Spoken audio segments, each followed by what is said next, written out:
Hey guys, welcome back to the course. So how is it that a new company gets customers?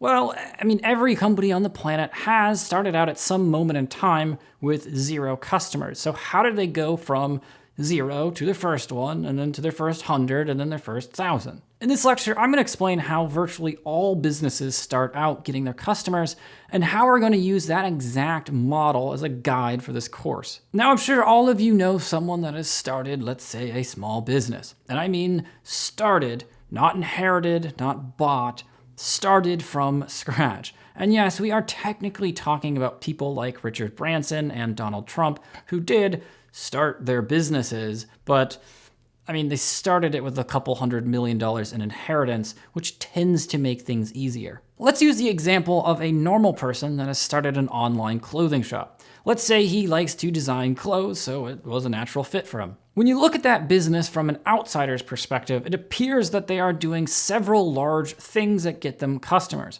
Maybe they're buying and designing magazine ads. Maybe they're putting out flyers. Maybe he has sponsorship somewhere, etc. What you need to understand is that you are looking at this business as it is today. And what it's doing today to get customers is almost never the way it got customers when it first started. It's very, very rarely the case that you'll see someone conceptualize a business and then just go all in with full-blown marketing. I would say you've never seen a brand new startup make, say, a Super Bowl ad, but I'm sure Silicon Valley has plenty of embarrassing examples. Or I guess I should say you very rarely see successful businesses that do that. When your friend started his clothing shop, he didn't write those magazine ads on day one. He didn't pump out the flyers by the hundreds. He probably did things that were much, much smaller and required more manual effort. And this is no different for you. Your business will go through distinct phases where you get your customers from different sources,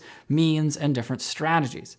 But the one thing that ties all of these phases together is this lovely graph. Enter the all-knowing graph of business growthdom. Now, this is a way of understanding all of the marketing strategies you're going to learn in this course. Some strategies are going to be low effort, uncomplex, and as a result, only get you a few customers. And then some strategies are going to be really hard, really complex, long-term, but if done right, will get you a metric ton of customers. What you need to understand is this: all entrepreneurs start small and over time get complex. When you first start out with your business, you will not have a great idea who exactly your customers are, what they want to hear, if your product is great or only meh, if your page is optimized, if you're even going to be profitable. And this uncertainty means you need to try to preserve your resources and test the waters a little bit before you jump right in. To do this, you're going to focus on manual strategies, and that's everything we're going to do in section 1. It's also known as your first 10 customers. After you've gotten your first 10 customers, a little more feedback, a better but not fantastic understanding of what people are responding to, how to angle your messaging, you move up the chart and start some midterm strategies. This is what we do in the next section. We focus on strategies that are still pretty easy, but will get you 100 customers if done right. They're also less manual and generally more complex, but only slightly. Then you can pretty much guess where I'm going with this. We now have more data. We know roughly how popular a product is, what are the major consistent complaints from customers, how to match their needs after they use the product.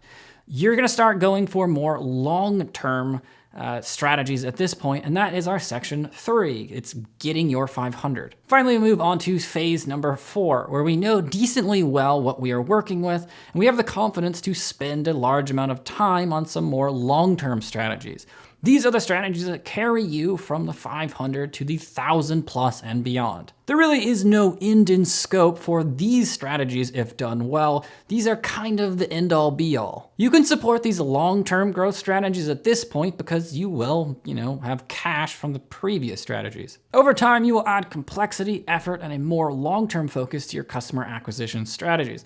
That's how you minimize risk, lower how much money out of pocket you have to pay, and quite frankly, make sure that you have a tight, well-oiled machine that's ready for thousands of customers and won't have any major surprises when you actually go out there and get a big surge in traffic. So that's exactly how our course works. 4 phases, 4 different types of strategies that fit onto this continuum. Now I know some of you might be saying, I don't want to do manual strategies if I'm just going to get rid of them later.